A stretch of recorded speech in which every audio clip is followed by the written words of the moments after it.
Morning. Welcome to all of you. Here we are in the Namaste experience. Whether you're at Namaste Village or anywhere in the world, this is the experience that we claim. And today and tomorrow, we're going to claim it in a slightly different way or I should say through a different lens. This is all we really do here is we look at this single experience through different lenses. It might be a reading from A Course in Miracles or from anywhere else, but it's the lens that helps bring the experience into focus so that we can embrace it wholly just as it wholly embraces us. So I want to begin by asking a question, and if you get extra points if any of you know this person, Marguerite Porete. Marguerite Porete. I'll be surprised if any of you do know Marguerite Porete. This is well, it's not a picture of her because Marguerite Porete lived in the 13th and 14th century. And she was a part of a movement of communities in Europe called the, um, oh goodness, suddenly my brain's not working. I'll come back to that. It was the Beguines, that's what it was, a community called the Beguines. Now, this was a very interesting community at the time because they did not take permanent religious vows like most monks or nuns would take. And yet they lived in community, they served the poor, they had a strong prayer life together. But if at any time one of them decided that they wanted to leave or get married, they could do so very easily. There were Beguine communities of women and also of men. And this in the 12th and 13th century took off. There were hundreds of Beguine communities all throughout Europe. It was a beautiful alternative to the life of a monk or a nun who took permanent vows. And yet at the same time, it was very similar. And I've always loved the spirituality of the Beguines, and Marguerite Porete was a Beguine. In fact, Marguerite was one, as many were, who had deep opening experiences, suddenly watching their entire egoic life dissolve and coming into a direct communion with the divine. And she took that experience and she wrote a book, one of the first women to actually write a book. And it was called The Mirror of Simple Souls. That's what this book is. The Mirror of Simple Souls. Let me read just a little tiny bit of this, her words, uh, to get an idea of what we're going to talk about today and tomorrow, which is the annihilated life. Doesn't that sound fun? To be annihilated. We're going to hear from Marguerite first, and then I'm going to share something that I wrote yesterday. So Marguerite says, this gift, annihilation, is given from the Most High, into whom this creature is carried by the fertility of understanding, and nothing remains in her own intellect. Nothing remains in her own intellect. And this soul who has become nothing also possesses everything. And so possesses nothing. She wills everything. She wills everything that she wills, and she wills nothing. Sorry. She wills everything and she wills nothing. She knows all and she knows nothing. Interesting. The soul no longer knows how to speak about God, for she is annihilated from all her external desires and interior sentiments, from all affection of spirit, so that what this soul does, she does by practice of good habits, according to the commandment that she's received, without any desire, for the will in her is dead. The will that gave desire to her. The will for anything has dissolved, has been completely annihilated. The desire for anything has has relaxed, and she is left with nothing but everything. Isn't that interesting? You see, the mind or the split egoic self is constantly looking for something. I could get this, I could get that if I had this relationship or these possessions or enough money to feel secure for the rest of my life. I'm sure some of you have felt that. If I just have enough to get by, then I'll feel satisfied. Unfortunately, it never works because we never have enough. You could be the richest man in the world and yet probably the poorest because you still feel that you need more.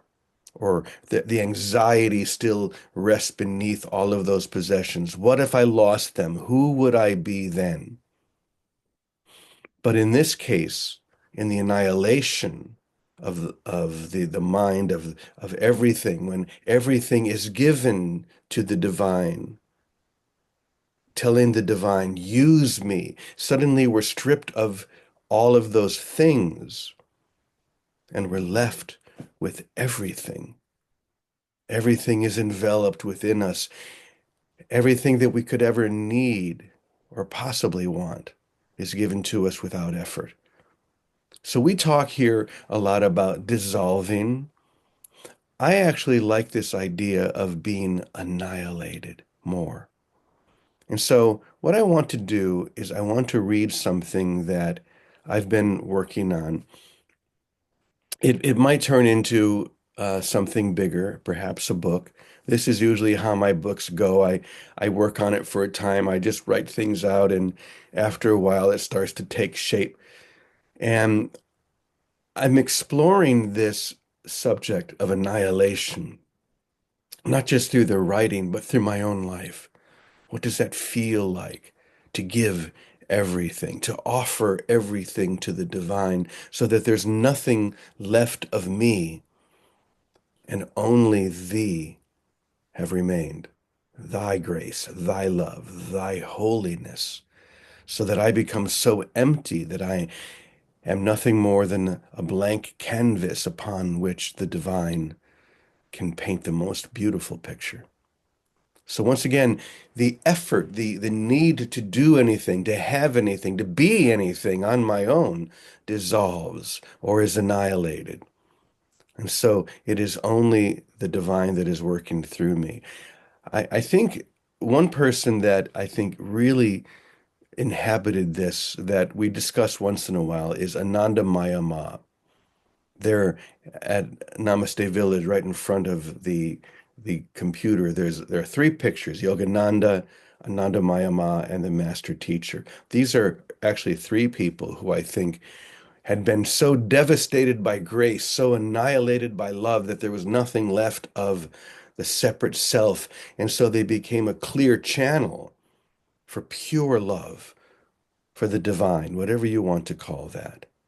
So what I'm going to do is I'm going to read something that I think will help maybe set the stage for what we're going to be sharing here over the next little while. So I want to begin with a very strange statement, but I think this is going to be the perfect way for us to begin this journey. The statement is, if the truth does not disturb you, then it's not the truth. If the truth does not disturb you, it is not the truth. You see, we're usually looking for a truth that soothes, a truth that nurtures, that gives us what we want. This is the whole logic behind the law of attraction. There's something that I don't have, and if I can just become spiritual enough, I'll somehow magnetize it into my life. But where does that stop? The truth is, it doesn't. Because that new car smell wears off very quickly. And then I look around thinking, I thought that this new relationship or this abundance was going to heal or soothe something in me that needs to be soothed. And yet here I find myself lacking, back right where I started. So I need more. This is the greatest trick of the ego, the desire for more. And yet, in the annihilation of the self, we realize that there's nothing more than all there is. There's nothing more than the eternity of life, of love, of grace that we sometimes call God. And so dissolving into that eternity, it requires a particular release that is very strange and uncomfortable, even for the one who has been practicing spirituality for a long time. It's like there is an approach to the workings of grace that we spend many, many years on this journey until we come to this great wall. And then there's a ladder that we have to climb. And we begin climbing this ladder to a whole new plateau. And this ladder starts to get more and more narrow. And our focus becomes ever more clean and clear.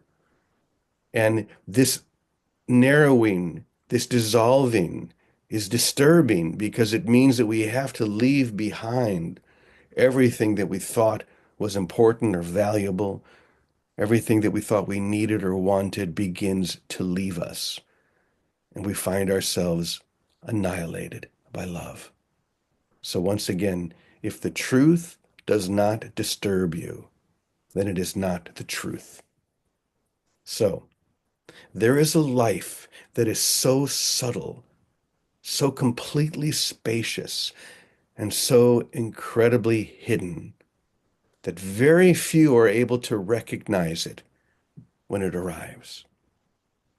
This life can be achieved through sheer discipline, cannot be achieved through clear discipline, and it's also not earned by any virtue.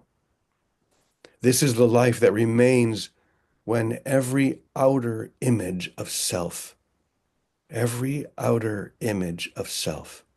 has completely dissolved, like the mist in the morning sun.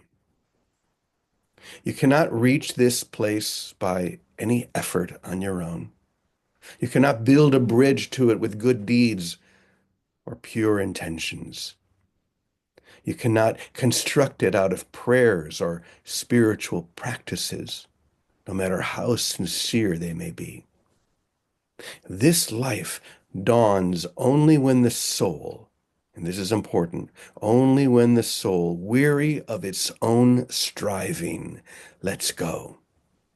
Weary of its own striving, lets go. When it falls into the nakedness that was always there beneath all imagining. The annihilated soul is not merely being humble. It's not merely virtuous. It's not even aware of itself as good or bad anymore. It simply is, no longer clinging to the idea of being something or becoming something. It breathes in the divine as its own breath. It moves as the beloved moves, without asking why or how.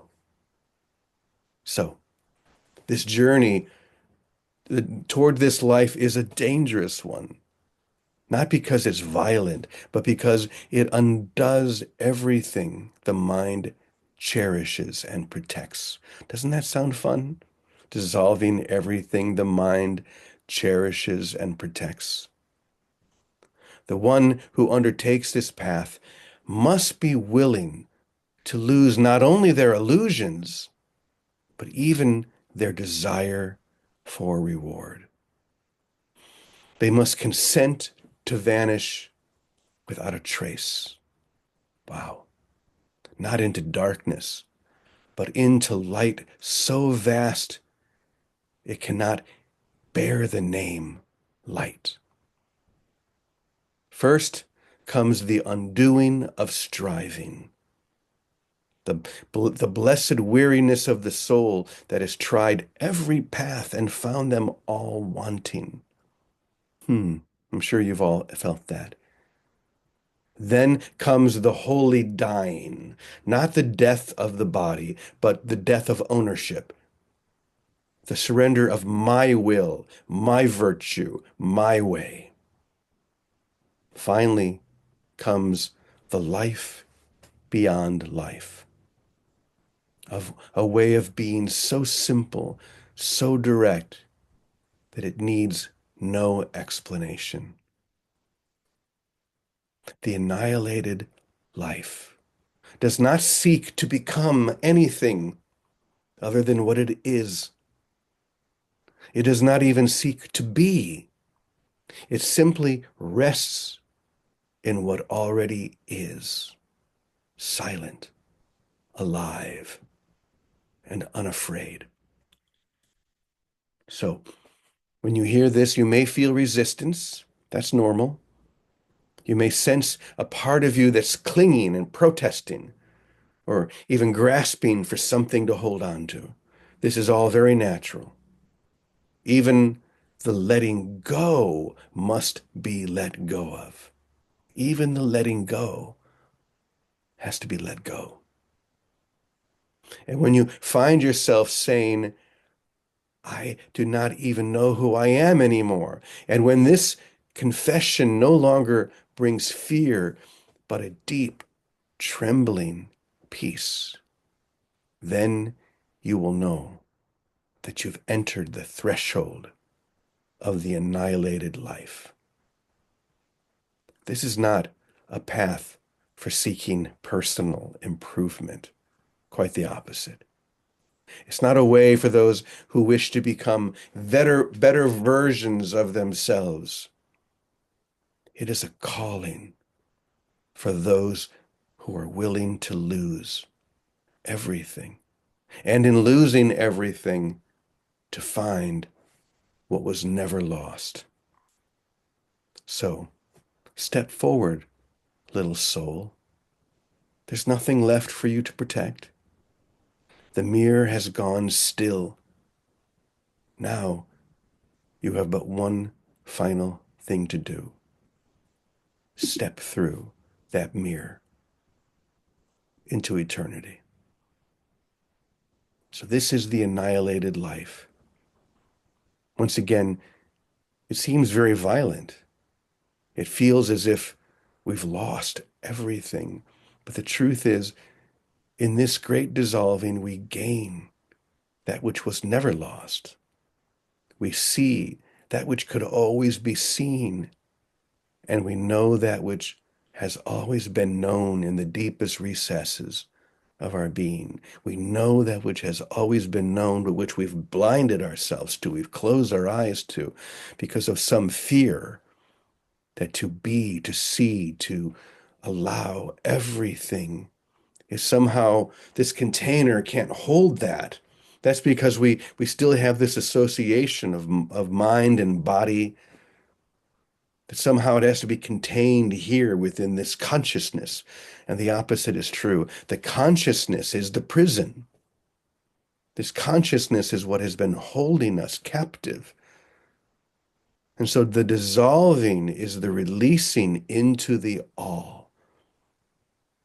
Yes, it does seem like an annihilation at first, but it's anything but. It's actually the release into a life that is so free, so open, so rewarding. Though at the same time, there's no striving. I think this is the doorway into the experience of the annihilated life. There's no more striving for anything. I'm not trying to get or to be or to achieve. I simply rest in the known. I rest in God, and God rests in me. So we're going to talk a little bit more about this again tomorrow from a different angle. And I'll probably share more and more as we go. And if you felt any discomfort come up, good. That's what we want. We want to feel that discomfort. Don't run away from it. Embrace it. Say, I am afraid to be annihilated because the one that I think I was, this being that I have cherished and tried to maintain for so long, needs to finally give in to grace, give in to love. So let your arms open, take a deep breath, and just say, yes, I'm ready. I'm ready right now. So, Vicky, of course, Vicky never knows what I'm going to talk about. She's just as surprised as all of you. So she had no idea we're going to be talking about annihilation. But I'd love to hear what you'd like to share about this, Vicky.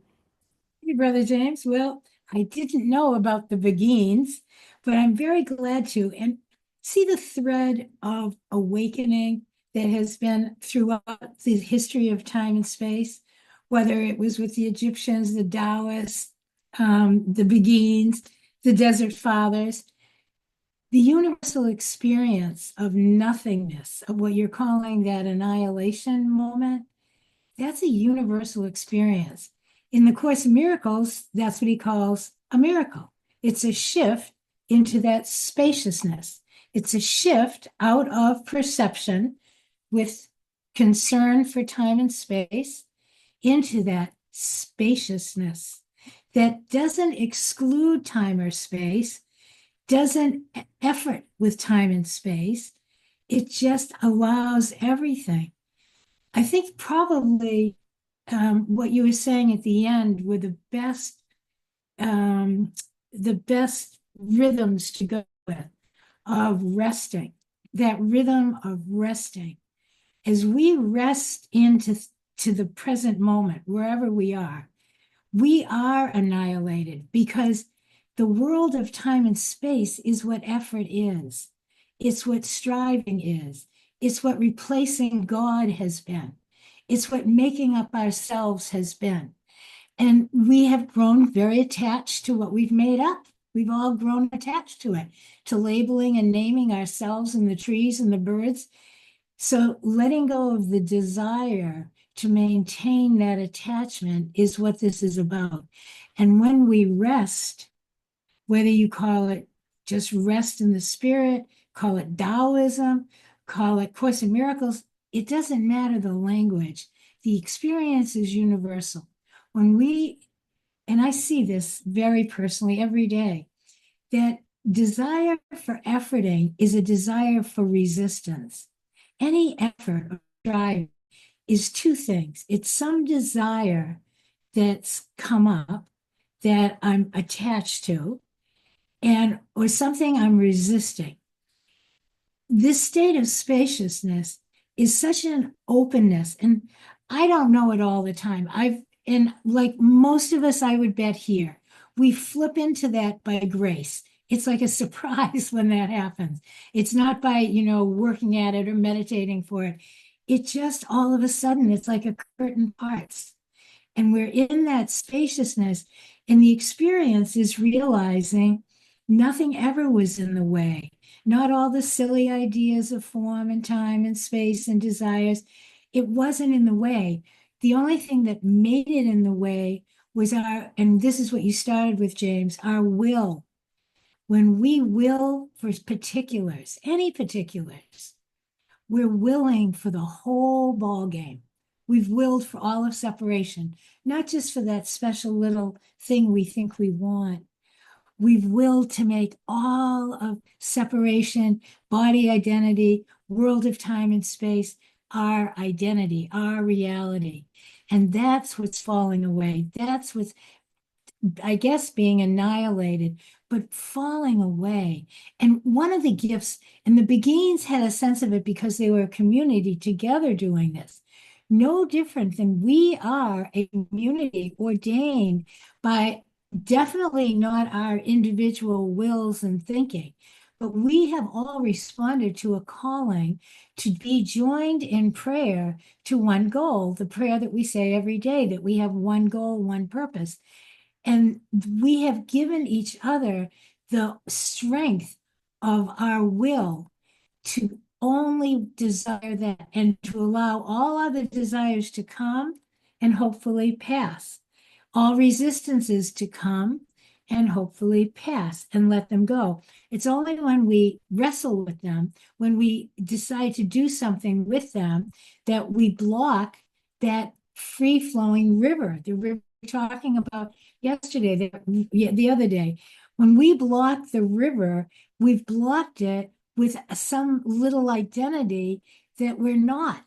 That's why when you said, if it doesn't upset you, it's not the truth. Yeah, none of this is so, including this, me, all of it, not so. And so that can be alarming.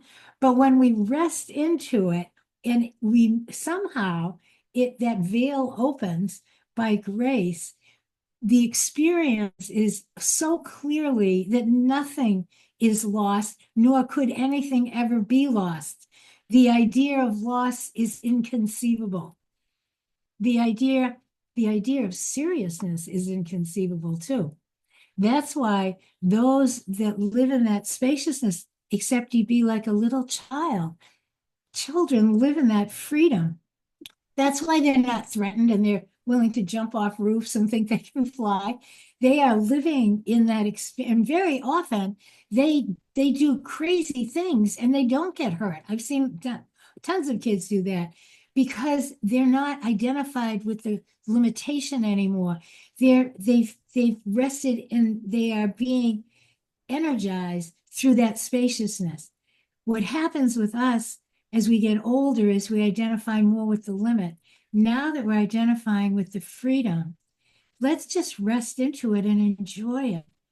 If we rest into it and enjoy it, we find nothing is taken away. Everything gets resolved by grace rather than by our desires. So our will goes back to willing that life be, that we be one in life without opposite, one in love, one in joy without opposite, because that's that state of spaciousness.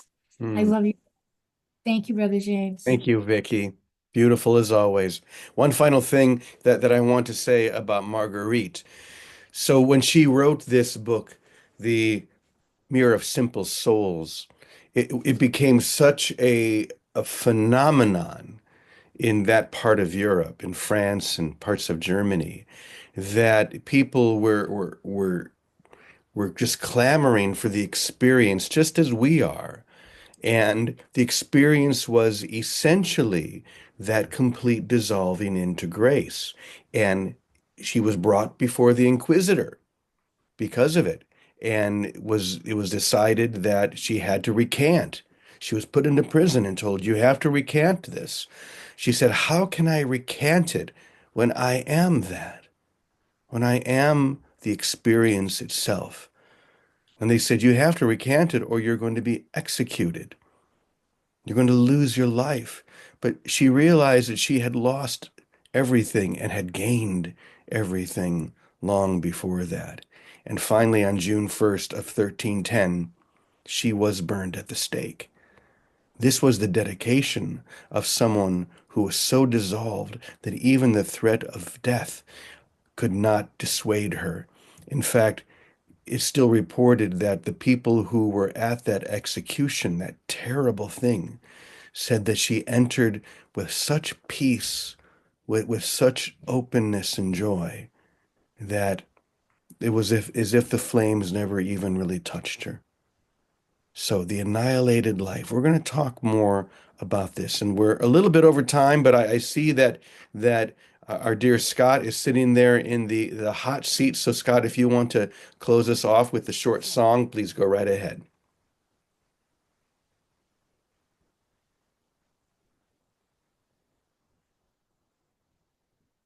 You're going to need to unmute. You're going to need to unmute. There you And let's put, yeah, you got it, Jack. That's right. Burn me at the stake. I'm ready to be annihilated. The only thing that is everything I've learned, and I'm ready to return to nothing. Nothing is everything and all.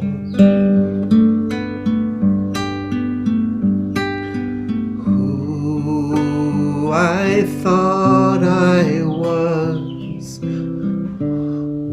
nothing at all, and I'm ready to be burned, annihilated, and returned to nothing at all. I even let go of my lust for all.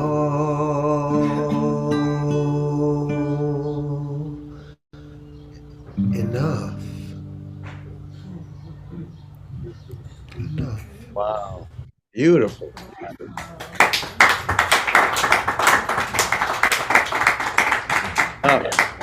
See, basta. All right. I love you guys. Have a beautiful day. And to this we say, Amen. Amen. Amen. Amen. Amen. Punto. Punto. Have an amazing day. We love you.